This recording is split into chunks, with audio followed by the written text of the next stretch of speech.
कौन बोलता है? जैसे कि आप अच्छे कर्म करते हो, माताओं की सेवा करते हो और गऊओं की सेवा करते हो, आप लोगों को लोग बोलते हैं पाखंडी है, ढोंगी बाबा है। और जो एक नेता अभिनेता है जो दारू पीना सिखाते हैं, गुटखा खाना सिखाते हैं और जुआ खेलना सिखाते हैं, उन्हें लोग बोलते हैं बहुत अच्छे एक्टर है ये। तो कलयुग है बेटा। इस कलयुग में बुरे लोगों को अच्छा कहा जाता है, अच्छे लोगों को बुरा कहा जाता है। इस कलयुग में झूठ का बोलबाला है, सच कहीं कहीं है। इसलिए कलयुग ये युग धर्म है, यहाँ अच्छे लोगों को बुरा ही कहा जाता है। आम के पेड़ पर ही पत्थर और लाठियां बरसाई जाती जी हैं, गुरुजी। वरना बबूल की तरफ कौन पत्थर फेंकता है। जी राधे राधे गुरुजी। और किसका सवाल?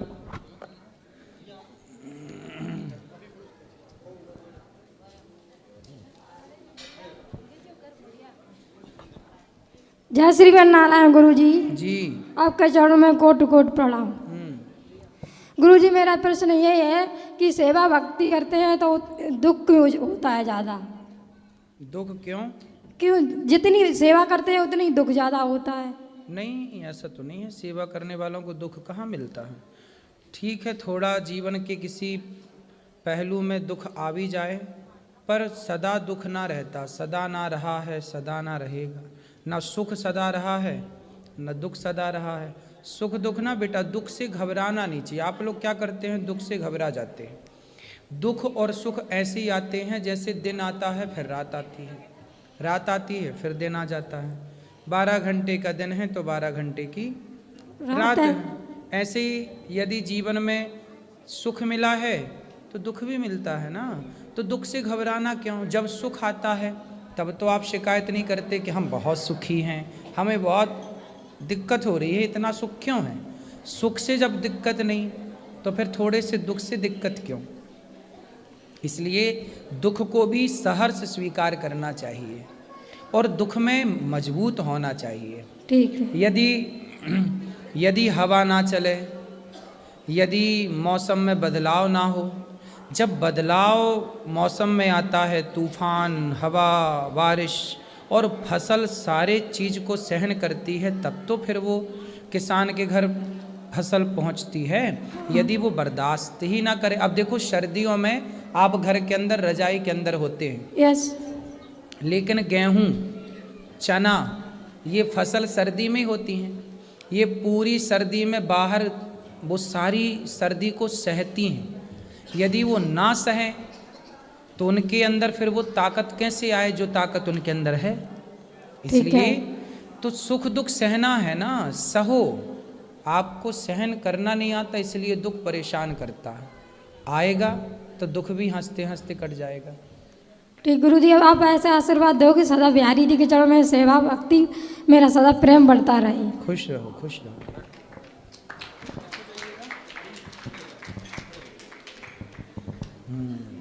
गुरुजी राधे राधे जी। गुरुजी मेरा ये प्रश्न है कि मैं पर साल आई थी तो लड्डू गोपाल ले गए थे, तो मैं सत्यनारायण भगवान की कथा कराए थे, तो ठीक है ना? हाँ सही है। और लोग गांव में कहते हैं कि लड्डू गोपाल को घर में नहीं रखना चाहिए मेरे यहाँ। फिर गांव के लोगों के हिसाब से घर में किसको रखना चाहिए? ऐसे बोलते हैं हमको। नहीं, उनसे पूछा नहीं आपने कि गांव में आप लोगों के हिसाब से किसको रखें? और नहीं, उनके हिसाब से किसको रखे पूछा नहीं आपने इस सवाल? नहीं, हम उन लोग के मुंह नहीं लगना चाहते। अरे राम राम, बस वो ही पूछेंगे, तुम भी तो कुछ पूछा करो। और अब सुनो, अब गांव वालों से पूछना जी कि तुम्हारे हिसाब से किसको रखें, जी, है ना? जी ठीक है। किसको रखें उन लोग से पूछना, तुमने किसको रखा? पड़ोसन को? और फिर आप हमने कहते तो हो गोपाल गुरु जी जी को की, रखा है। आप कहते हैं कि भक्ति करने हमें, हम 3 साल से भक्ति कर रहे हैं लड्डू गोपाल का, हम पूरा सब कुछ करते हैं, अपने पति परमेश्वर का भी सब कुछ करते हैं। और गांव में सब, मेरी जेठानी तो सब जने क्या कहते हैं कि बड़ी पुजारी बनी है, भक्ति बनी है, जब गलती करती थी सब भूल गई है, वो सब कुछ क्या क्या कहते हैं हमको। कौन बोलता है? जिससे जेठानी मेरी है और अगल बगल की। तो जेठानी आपको ऐसा बोलती है कि हाँ, बड़ी भक्तन बनी है? हाँ बोलती है, मेरे सामने बोलती है। तो बोले हम भक्तन बने हैं, तू सूप नखा बन जा। भाई हम तो कुछ बने ही हैं, तुम भी तो कुछ बनो। पर मैं बड़प्पन के लिहाज करती हूँ, जवाब नहीं देती इन हूँ। दुष्टों के लिए क्या बड़प्पन, जो ज़्यादा ऐसे उल्टा सीधा बोले उनको थोड़ा जवाब देना सीखो। ठीक है। जो ज़्यादा मीठा होता है ना, गन्ना ज़्यादा मीठा होता है जी, तो लोग जी। उसे कोल्हू में पेरते हैं, जी है ना। ठीक। तो थोड़ा ज़्यादा मीठे ना बनो और जवाब दिया करो। जेठानियों को एक बार बोल दोगी ना तो सदा के लिए चुप हो जाएगी। ठीक है गुरुजी, आपका आशीर्वाद मेरे परिवार पर बना रहे। श्री राधे राधे। जेठानी को क्या बोलोगी बताओ? वही आप बोले हैं ना, थोड़ा जवाब दे देंगे। दे देना, तुम ठीक सीधी है। हो ना। ठीक है गुरुजी, राधे राधे। ठीक है राधे राधे प्रभु जी। जी जी। प्रभु जी, मैं जो है कि आपसे 5 साल पहले से जो प्रयासरत था मिल रही है सर, लेकिन सर मैं यहाँ पे आ नहीं पा रहा था। हमारे मौसा मौसी जी हैं, ये लोग टिकट भी मेरा निकाले, लेकिन मैं यहाँ पे आ नहीं पा रहा था, किसी कारणवश अड़चन आ जाती थी। फिर मेरी पत्नी ने कहा गुरुजी कि आप अपने एक बार जो है कि जिससे दिल से मानते हो उनसे कहिए। तो गुरुजी, मैं माता वैष्णो देवी का भक्त हूँ, मैं वहाँ पे जाता हूँ और मैं उनसे कहा मन से कि गुरु जो है कि मैं एक बार वहाँ अनुरुद्धाचार्य जी का दर्शन करना चाहता हूँ। माता रानी अगर उचित हो तो हमें वहाँ पे भेजिए, नहीं तो फिर जैसा आप समझिए। गुरुजी, 2 महीने सर हुआ और मेरे मौसा जी जो है कहें कि टिकट निकाल दिए हैं वृंदावन चलने के लिए, चलोगे ना। लेकिन गुरुजी मैं खुश नहीं हुआ, इसलिए कि मैं 3 बार नहीं आ पाया टिकट निकलवा कर गुरुजी। लेकिन सर इस बार अड़चन नहीं आया, और मैं जब गुरुजी यहाँ पे आया तो मैं कथा में बैठ नहीं पाया। उसके बाद गुरुजी मैं प्रश्न उत्तरी में आया, लेकिन मैं वहाँ पर भी आपका दर्शन नहीं हुआ। फिर गुरुजी मैं मायूस होकर जा रहा था, लेकिन अचानक सर जो बाहर है उन लोगों से पूछा, कहने गुरुजी चले गए कहीं। लेकिन सर 1 मिनट भी नहीं हुआ, आप सायरन बजा आप आ गए, और जो गेट पर खड़े हुए मैं सर गुरुजी आपका पैर पकड़ के लेट गया। इसमें गुरुजी मैं ये चाहता हूँ कि इसमें मेरे माता रानी का आशीर्वाद है कि मैं यहाँ पे आया हूँ, या ऐसे ही? माँ भगवती से कहा आपने तो माँ ने सुन ली आपकी पुकार। जी गुरुजी। और किसका सवाल? गुरुजी राधे राधे। जी गुरुजी, मेरा सवाल था, अगर घर में कभी कोई अशुद्धि हो जाती है या किसी की मृत्यु हो जाती है तो उस समय भक्ति पूजा कर सकते हैं, नहीं कर सकते हैं? ये पूजा ही क्यों बंद करनी है? जब घर में कोई दिक्कत जाती है तो लोग ये क्यों नहीं कहते कि क्या आप झूठ बोलना छोड़ दें? भाई घर में दिक्कत है, छल करना छोड़ दें। भाई घर में दिक्कत है, कपट करना छोड़ दें। बुरे काम कोई नहीं छोड़ता, जरा सा कुछ हुआ पूजा करना छोड़ देते। क्यों ऐसा? आप बताओ क्यों ऐसा? अब ये शास्त्रों में है कि कहते हैं कि मतलब 10 दिन तक या 12 दिन तक घर में शुद्धि रहती है तो पूजा भक्ति नहीं कर सकते। नहीं नहीं, देखो पूजा मतलब क्या है? पूजा आप भगवान की मानसिक तो कर सकते हैं। जी जी जी, मानसिक। भगवान का ध्यान तो मानसिक कर सकते हैं। जी जी गुरुजी। पूजा घर में उस समय जो भानेज हैं, छोटे बच्चे हैं, उनसे घर में भगवान की पूजा कराओ। जी। पर आप लोग मानसिक जप करो, मानसिक ध्यान करो। जी। पूजा तो कभी नहीं छोड़नी चाहिए, जी। शारीरिक ना हो पाए तो मानसिक। जी धन्यवाद गुरु। Hello hello hello. गुरुजी राधे राधे। जी गुरुजी, मैया। मेरा सवाल है गुरुजी, यहाँ पर महिलाएं और पुरुष आपसे सवाल करते हैं, मेरा पति प्यार नहीं करता, मैं ये नहीं करता, तो गुरुजी ये सवाल गुरु से क्यों? अब उनको देखो समस्याएं हैं, उनको लगता है कि प्रश्न करेंगे तो शायद हमारा पति बगल में खड़ा है, हमारी पत्नी बगल में खड़ी है, शायद उसे समझाएंगे। गुरुजी हमारी पत्नी को समझा देंगे, गुरुजी हमारे पति को समझा देंगे, गुरुजी हमारे बेटे को समझा देंगे। तो वो इस भाव से सवाल करते हैं कि शायद ये समझा दें, हमारा गुरुजी हमारा पति शराब पीता है, शायद गुरुजी के समझाने से उसका शराब पीना बंद हो जाए, और बहुत लोग शराब पीना बंद भी कर देते हैं। नहीं गुरुजी, तो मुझे ये थोड़ा अजीब सा लगता है कि गुरु से जैसी बात करनी चाहिए गुरु से वैसी ही बात करो। ये गुरु से क्या बात करना, मेरी 4 शादी हो गई, 3 शादी हो गई, मेरा पति छोड़ गया, मुझे प्यार नहीं करता है, मुझे बहुत अजीब लगता है। मैं आपका प्रवचन डेली सुनती हूँ, मुझे अच्छा नहीं लगता है। मेरा बेटा कहता है कि क्या सुनती हो, महिलाएं कैसे कैसे सवाल करती हैं गुरुजी से, तुम इनको क्या सुनती हो? आप गुरुजी बताओ। ऐसा मैं है क्या? ना, देखो 98 लोग अच्छे सवाल करते हैं, केवल 2 लोग ऐसे होते हैं जो इस तरह के सवाल करते हैं। तो जो 98 लोग हैं, हमें उनकी बात सुननी चाहिए और दो लोगों को जो हमें अच्छा नहीं लग रहा उससे आगे बढ़ा देना चाहिए। क्या है जब आप भोजन की थाली रखती हो ना, तो भोजन की थाली में सब्जी भी होती है तो दाल भी होती है, और सब्जी दाल के अतिरिक्त चटनी भी होती है, और चटनी होने के साथ थोड़ा अचार भी होता है। जी जी। तो व्यक्ति को सब प्रकार का स्वाद अच्छा लगता है, थोड़ा एक लड्डू भी हो जाए, थोड़ा एक मीठा भी हो जाए, तो भाई सबके स्वाद से ही तो हमेशा ही अच्छा अच्छा ना होगा ना मेरी माँ। पर हम यहाँ बैठे हैं तो कुछ बच्चे हैं, कुछ लोग हैं जो अच्छे सवाल करते हैं तो उसका अच्छा उत्तर भी होता है, कुछ लोग ऐसे सवाल करते हैं तो उसका उत्तर भी उसी तरह से हो जाता है। गुरुजी मेरा मानना है कि भगवान के बारे में पूछो, अपनी समस्या ये क्या है, ये मुझे नहीं अच्छा लगता गुरुजी। सही है, आपका कहना बिल्कुल सही है, पर धीरे धीरे जब लोग सवाल करना सीखेंगे, अभी तक तो क्या था ना कि आज तक बताइए क्या किसी को इस तरह माइक पकड़ के बोलने का कहीं मौका मिलता था? नहीं नहीं। तो ये मौका मिलता है, तो जब मौका मिलता है तो लोग सब तरह की बातें करना चाहते हैं। तो धीरे धीरे जो बात आप कहना चाहती हो वो लोगों को धीरे धीरे समझ में आएगी कि गुरु से कैसे सवाल करने चाहिए, क्या पूछना चाहिए। जैसे बच्चा छोटा होता है ना तो माँ की गोद में जाके सुसु कर देता है, क्योंकि बच्चा है। अब ये छोटे छोटे बच्चे सवाल करते हैं, इन्हें पता ही नहीं होता ना कि सवाल कैसे करने हैं, लेकिन बेचारे शुरुआत तो कर रहे हैं। आज कुछ गलत पूछ रहे हैं तो कल सही भी पूछेंगे। हमें परेशान नहीं होना, ना हमें उन्हें इग्नोर करना है। आज यदि वो कह रहे हैं कि हमारी पत्नी ऐसी है, हमारा परिवार ऐसा है, तो वही लोग कल दूसरी बार आकर के वही भगवान से जुड़ा हुआ सवाल भी करेंगे कि हमने वहाँ गए तो हमारा परिवार अच्छा हुआ, अब हमारा भगवान से प्रेम कैसा हो। पहली सीढ़ी पर पांव जम जाए तब दूसरी सीढ़ी तक पहुँचे। जी मेरा सोचना तो यही है, आपको कोई भी बात पूछनी है गुरु से, अपने भगवान के बारे में पूछो। आप मैच्योर हैं, आप समझदार हैं, पर पहली बार जब बच्चा रोटी बोलता है ना तो रोटी नहीं बोलता, तोती बोलता है। जी। आप बोलती हैं रोटी, पर बच्चा बोलता है तोती। तो हम ये नहीं कह सकते कि बच्चा तुम तोती क्यों कह रहे हो, रोटी कहो। तोती कह रहे तुम तो रोटी का अपमान कर रहे हो, नहीं, वो बच्चे का स्वभाव है।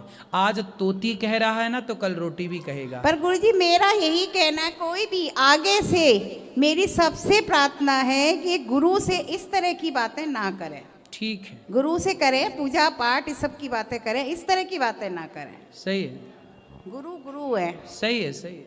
राधे राधे गुरु। हेलो, राधे राधे गुरुजी। जी राधे राधे। गुरुजी मैं लखनऊ से आया हूँ। हाँ, और मैं आपसे एक सुझाव मांग रहा हूँ। बताओ। कि हमारा पार्टनर जो है वो अपना धैर्य बहुत जल्दी खो देता है और बात बात पर गुस्सा करता है। उसको ये नहीं समझ में आता कि मैं क्या बात कहाँ पर किसके सामने कैसे कर रहा हूँ। कौन है पार्टनर वो आपका? अरे पार्टनर मतलब मेरी वाइफ। वाइफ क्यों? उन्हीं के साथ ज़्यादा प्रॉब्लम है सभी को, हमारे घर में पूरे परिवार को। वो आपकी वाइफ है कि पत्नी है? अरे दोनों एक ही बात है। अरे नहीं, एक बात नहीं। अच्छा, खैर आप ज्ञानी हैं, आपको मालूम होगा, हमारी समझ से एक ही बात है। वाइफ मतलब वो होती है, बीवी मतलब वो होती है जिसको आप भगा के लाते हैं। अच्छा। और पत्नी, धर्म पत्नी मतलब हो, इस पत्नी के आगे जुड़ा है धर्म शब्द। क्या तो जुड़ा है? धर्म पत्नी ही है। हाँ, जबकि वाइफ के आगे नहीं जुड़ता धर्म वाइफ, बीवी के आगे नहीं जुड़ता धर्म बीवी, है ना। मिसेस के आगे नहीं जुड़ता धर्म मिसेस, जबकि पत्नी के आगे जुड़ता है धर्म, क्योंकि धर्म के अनुसार हमने उसका वर्ण किया है, इसलिए वो हमारी धर्म पत्नी है। जी हाँ। अब जो आपकी पत्नी, आपने शादी ब्याह धर्म से किया कि नहीं? धर्म से किया है, तो फिर वो आपकी धर्म पत्नी है, फिर वो आपकी बीवी। यदि भगा के लाए होते आप तो बीवी होती। अच्छा ठीक है, तो धर्म पत्नी है, वो संतुष्ट नहीं होती हैं। कहाँ है वो? यहीं पर बैठी हुई हैं। बात कराओ। मैया, कहाँ इनकी धर्म पत्नी? देखो, वाइफ से आपको धर्म पत्नी तक पहुँचने का जो सफ़र है, यहाँ आओ, पति परमेश्वर के पास खड़े होके। आप भी इस तरफ आओ, यहाँ आओ कुपचे में, यहाँ लाओ मैया को अंदर, आप भी अंदर आओ। हाँ हाँ निकल आओ, यहीं से निकल आओ। देखो खोल दे लाला वहीं से, इतना टाइम लगा क्यों? बेल्डिंग कर दी क्या? बंधी है रस्सी, डबल रस्सी। मैया जल्दी आओ।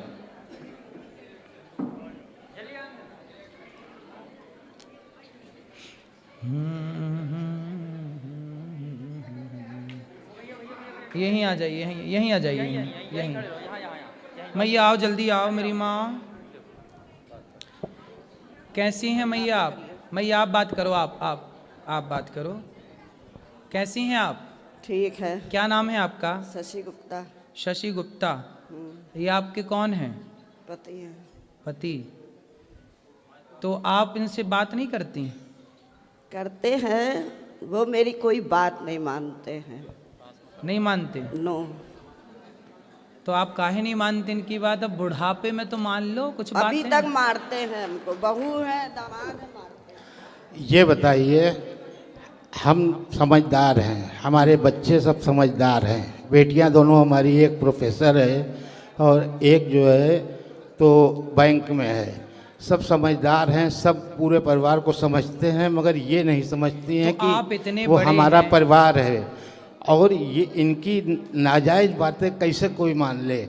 जायज़ बात तो हम मानते ही हैं, लेकिन अब ये कहें कि हम अभी खड़े हो जाओ, अब हमारे अभी मान लो तकलीफ़ है, हम नहीं खड़े हो पा रहे हैं, तो इनको पेशेंस रखना, धैर्य रखना चाहिए, बस ये क्रोधित हो जाएंगे। मैं आपकी बात से सहमत हूँ। आप बहुत पढ़े लिखे हैं, आपका परिवार, आपके बच्चे बड़े बड़े हैं, बहुएं बड़ी बड़ी हैं, समझदार हैं, नौकरी कर रही हैं।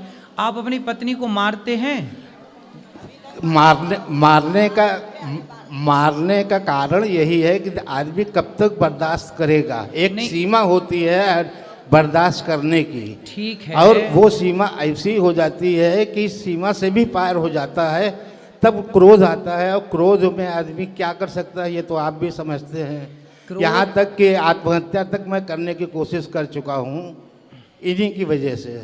नहीं तो क्रोध इतना क्यों करना है? चलो जब गलत बात होती है तो कैसे कोई न लड़के आप मुंह पर माँ है, माँ के मुंह पर तो बच्चे नहीं कह पाते हैं, लेकिन पीठ पीछे तो समझते हैं। मैं आपकी बात से सहमत हूँ, अभी मैं मैया को समझाऊंगा, पर मुझे आप आज ये वचन दे दो कि नारी पर तो हाथ नहीं ही उठाना चाहिए। मैं चाहता भी नहीं हूँ कि मैं किसी पर हाथ उठाऊँ, क्या नारी हो चाहे बच्चे हो। बच्चे हमारे बड़े हो गए, जब तक छोटे थे ना समझते तब तक मैंने उनको मारा।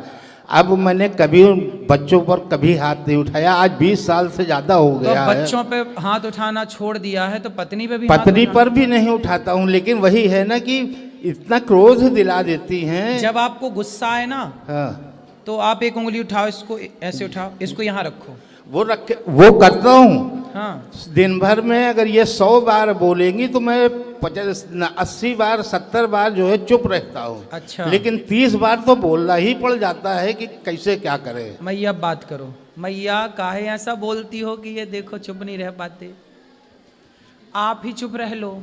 आपसे क्या बताए, अब आप गुरु हैं, नहीं बता सकते हैं। फिर भी आप ना बोला करो। देखो आप लोगों की इतनी उम्र हो गई, आप लड़कपन आपका बीत गया, जवानी आपकी बीत गई, अब आपका बुढ़ापा है। आपके बच्चे भी मेरे से बड़े हैं, मेरे से उम्र में बड़े होंगे, पोता भी आपका होगा। अब आप इतने बड़े हैं, समझदार हैं, इसलिए मैया आप एक मंत्र मेरा याद कर लो।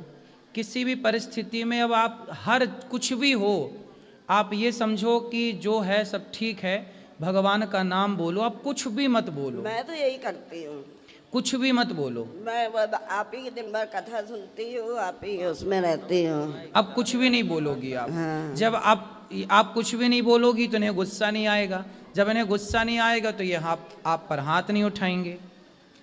अरे कोई बात गुरुजी नहीं मानते, कोई बात है, कोई बात नहीं मानते। नहीं मानते? कोई बात नहीं तो मानते। कोई बात नहीं, ये तभी नहीं, मैं नहीं बोलती हूँ। ये नहीं मानते ना तो मत मानने दो।